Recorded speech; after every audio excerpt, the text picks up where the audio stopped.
Assalamualaikum warahmatullahi wabarakatuh. Perkenalkan, nama saya Oktavia Eka Putri dengan NIM 1996140015 ingin menjelaskan tentang teori hegemoni ekonomi. Teori yang lebih berpengaruh dalam perekonomian internasional. Dalam perekonomian internasional ada negara yang mendominasi dan ada negara yang tidak bisa berkembang. Apakah negara-negara yang mendominasi sudah menggunakan teori-teori ekonomi atau sudah menggunakan teori hegemoni atau murni hegemoni ideologi?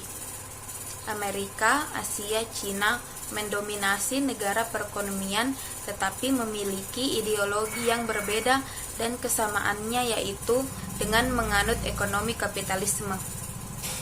Definisi hegemoni. Hegemoni adalah sebagai suatu dominasi kekuasaan suatu kelas sosial atas kelas sosial lainnya melalui kepemimpinan intelektual dan moral yang dibantu dengan dominasi atau penindasan.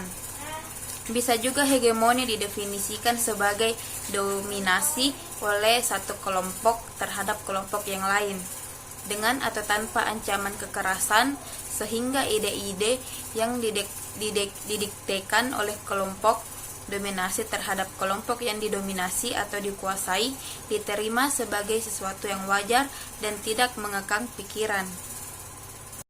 Teori hegemoni Antonio Gramsci.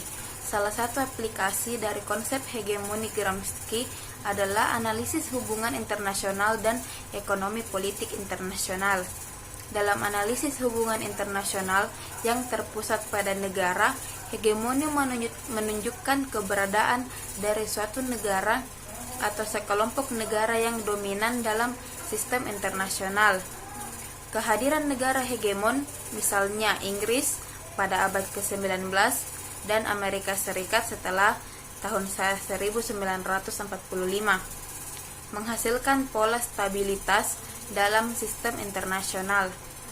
Hegemoni dalam pengertian Gramsci adalah sebuah konsensus di mana ketertundukan diperoleh melalui penerimaan ideologi kelas yang menghegemo ini oleh kelas yang terhegemoni. Hegemoni bukan hubungan dominasi dengan menggunakan kekuasaan, tetapi hubungan persetujuan dengan menggunakan kepemimpinan politik dan ideologis. Pandangan Antonio Gramsci mengenai penggunaan hegemoni. Antonio menyatakan bahwa kelas yang hendak meraih hegemoni dalam masyarakat sipil juga harus meraih kepemimpinan dalam bidang produksi, karena kaum berjuis juga melakukan kontrol yang ketat atas proses produksi, sehingga mereka pun dapat menjadi kelas hegemoni dalam masyarakat sipil dan meraih kekuasaan negara. Tujuan hegemoni menurut Antonio Gramsci. Tujuan menciptakan hegemoni baru hanya dapat diraih dengan mengubah kesadaran, pola pikir, pemahaman, dan konsepsi masyarakat tentang dunia, serta mengubah norma perilaku moral mereka.